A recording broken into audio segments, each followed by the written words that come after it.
औज़ुबिल्लाहिमिनश्शैतानिर्रजीम बिस्मिल्लाहिर्रहमानिर्रहीम। उम्मीद करता हूँ आप सब खैरियत से होंगे। अच्छा जी स्टूडेंट्स, आज जो हमने टॉपिक पढ़ना है वो है डिसलेक्सिया। डिसलेक्सिया क्या होता है और इसके कॉजेज़, सिम्टम्स पढ़ेंगे और इसके क्योर पढ़ेंगे आज हम। तो डिसलेक्सिया जो होता है ये कॉमन लर्निंग डिफ़िकल्टी होती है। एक स्टूडेंट होता है वो अच्छे से लर्न नहीं कर सकता, रीडिंग डिसेबिलिटी होती है उसकी, वो रीड नहीं कर सकता सही से, और कोई चीज़ अगर लिखता है तो उसको अरेंजमेंट उनकी सही नहीं कर सकता, और स्पेलिंग की अगर बात करें तो उसके स्पेलिंग भी गलत होते हैं। तो dyslexia is a common learning difficulty that mainly causes problems with reading, writing and spelling. या फिर इसकी दूसरी डेफिनेशन हम ये भी कर सकते हैं, dyslexia also known as reading disorder is characterized by trouble with reading despite normal intelligence। Normal intelligence उसकी अफेक्ट नहीं होगी लेकिन वो पढ़ सही से नहीं सकेगा। आपने देखा होगा बहुत सारे स्टूडेंट्स होते हैं 8th क्लास 9th 10th में पढ़ रहे होते हैं, लेकिन वो जब उनको टीचर खड़ा करता है सबक पढ़ने के लिए तो वो अच्छे से उसको नहीं पढ़ सकते। तो वो जो मरीज़ होते हैं दरअसल इस तरह के वो डिसलेक्सिया के मरीज़ होते हैं। आगे देखते हैं जी, unlike a learning disability intelligence is not affected. ये अभी मैंने आपको बताया कि उसकी जो इंटेलिजेंस होगी, उसकी जहानत जो होगी, उस पर कोई असर नहीं होगा। प्रॉब्लम में include difficulties in spelling words, reading quickly, writing words. तो उसको प्रॉब्लम क्या होगा? प्रॉब्लम यही होगा कि वो स्पेलिंग सही से वो प्रोनाउंस नहीं कर पाएगा, नहीं लिख सकेगा, वर्ड्स नहीं अरेंज कर सकेगा, रीडिंग जल्दी से नहीं कर सकेगा, राइटिंग नहीं कर सकेगा। और फिर वो कहते हैं कि यूके के अंदर एक एस्टीमेट के मुताबिक हर 10 आदमियों में से एक आदमी जो है वो डिसलेक्सिया का मरीज़ होता है। आगे हम बात करते हैं इसके सिम्टम्स की। सिम्टम्स की जब बात करते हैं तो इसके सिम्टम्स इनिशियल स्टेज पे बिल्कुल वाज़ेह नहीं होते, लेकिन जब बच्चा स्कूल जाता है तब इसके सिम्टम्स वाज़ेह हो जाते हैं। लेकिन अब हम इसको फिर भी आइडेंटिफाई कर सकते हैं कि बच्चा स्कूल नहीं गया लेकिन फिर भी हमें कुछ ना कुछ ऐसे निशान छोड़ रहा होता है, वो हमें पता चल जाता है कि ये डिसलेक्सिया का मरीज़ है। अब उसमें से ये है कि वो क्या करेगा बिफ़ोर स्कूल के अंदर, यानी वो स्कूल नहीं गया, बच्चा है अभी, तो वो हमें कैसे पता चलेगा कि ये डिसलेक्सिया का मरीज़ है? तो सबसे पहला जो हमें वो निशानी छोड़ेगा, हमें बताएगा, वो ये है कि वो लेट टॉकिंग होगी। अमूमन हम देखते हैं एक बच्चा जो होता है वो 9 मंथ 10 मंथ या 1 साल के बाद वो बोलना स्टार्ट कर देता है, लेकिन ये बच्चा जो होगा 2 साल 2.5 3 साल का होगा फिर भी अच्छे से नहीं बोल सकेगा और नहीं बोलेगा, लेट टॉकिंग होगी उसके अंदर। आगे देखते हैं कि लर्निंग न्यू वर्ड स्लोरी, और वो क्या करेगा, वो नए वर्ड्स को बड़ी मुश्किल से एक्वायर करेगा। Problems in forming words correctly, वो अल्फाज को सही से बना भी नहीं सकेगा। Problems in remembering or naming letters, numbers and colours, तो वो लेटर्स को याद भी नहीं रख सकेगा, नंबर्स को भी याद नहीं रख सकेगा, और कलर की आइडेंटिफिकेशन भी वो सही तरीके से नहीं कर सकेगा। फॉर एग्जांपल वो रेड को ब्लू कहेगा और ब्लू को रेड कहेगा, इस तरह, तो वो आइडेंटिफिकेशन सही से नहीं कर सकेगा। अब बात आ जाती है स्कूल एज की। अच्छा जी, उसके बाद आते हैं हम स्कूल एज पे। तो डिसलेक्सिया का जो मरीज़ होता है वो स्कूल एज पे जब जाता है उसको टीचर बहुत अच्छे से आइडेंटिफाई कर सकता है। उसके साइंस सिम्टम्स जो होते हैं वो टीचर बहुत अच्छे से आइडेंटिफाई करता है।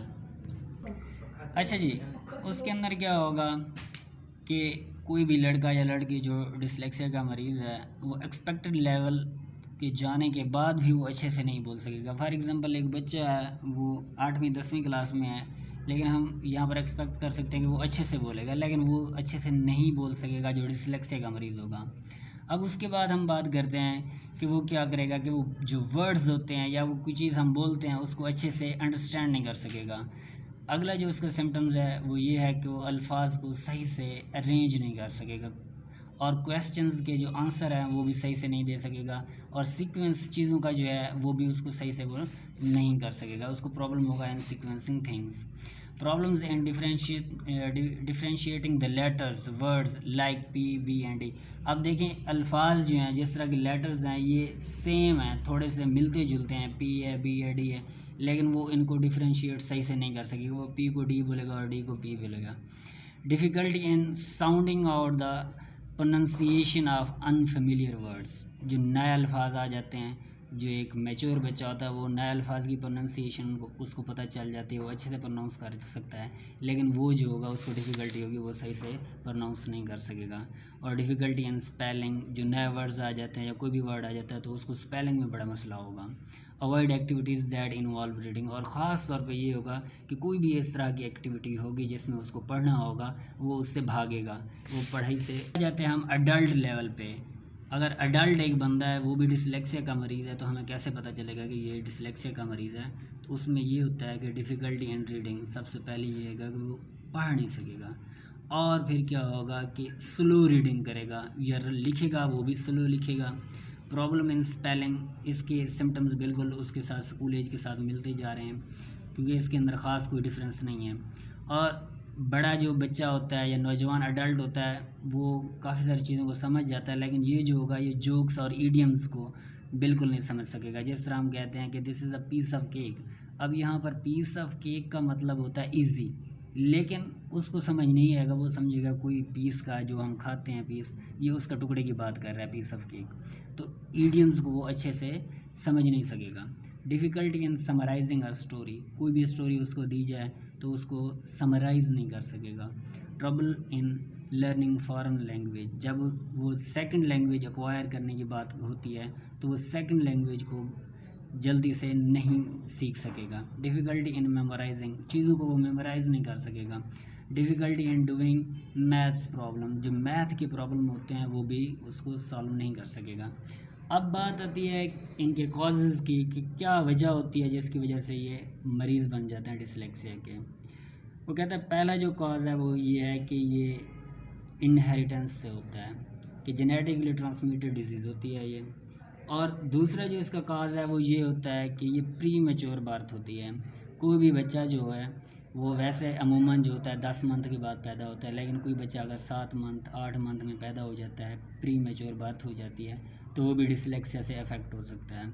और फिर अगर लो वेट है उसका, बच्चा पैदा होता है उसका डॉक्टर वज़न करते हैं, अगर वो नॉर्मल वज़न से कम है वो भी बच्चा क्या है डिसलेक्सिया का मरीज़ हो सकता है।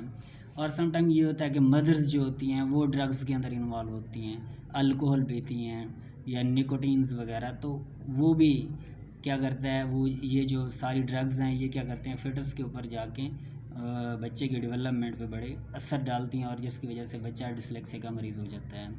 तो पहली जो कॉज है इसका जेनेटिक कॉज भी हो सकता है। आगे आ जाता है हमारे पास दूसरा एक्वायर्ड डिसलेक्सिया, ये भी एक इसका कॉज आ जाता है। एक्वायर्ड डिसलेक्सिया ये होता है, एक तो डिसलेक्सिया जेनेटिकली है कि वो नेचुरल है, अब एक्वायर्ड में हम खुद उसको करते हैं। वो उसकी वजह क्या होती है, आपका एक्सीडेंट हो जाता है या किसी ट्रॉमा या किसी स्ट्रोक की वजह से, तो बंदा जो वो डिसलेक्सिया का मरीज़ हो सकता है।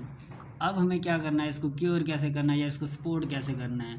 सबसे पहली बात ये है कि डिसलेक्सिया का जो मरीज़ होता है सबसे पहले उसको जो क्योर करने वाले होते हैं उसके वालिदैन होते हैं। जब भी आप बच्चे को देखें इस तरह का है, उसको एक्स्ट्रा उसके साथ टाइम गुजारें, उसको चीज़ें समझाएं, पढ़ाएं, बार बार रिपीट कराएं, तो उससे वो सही हो जाता है। दूसरा जो है उसके टीचर होते हैं, सबसे बड़ा जो उसका एक सपोर्टर है वो टीचर होता है। टीचर वो भी ऐसा नहीं जो पूरी क्लास को पढ़ा रहा होता है, ख़ास किस्म का उसका टीचर रखें घर के अंदर जो उसको स्पेशल ट्रेनिंग दे, एक्स्ट्रा एजुकेशनल सपोर्ट दे और एक एक वर्ड पढ़ाए उसको।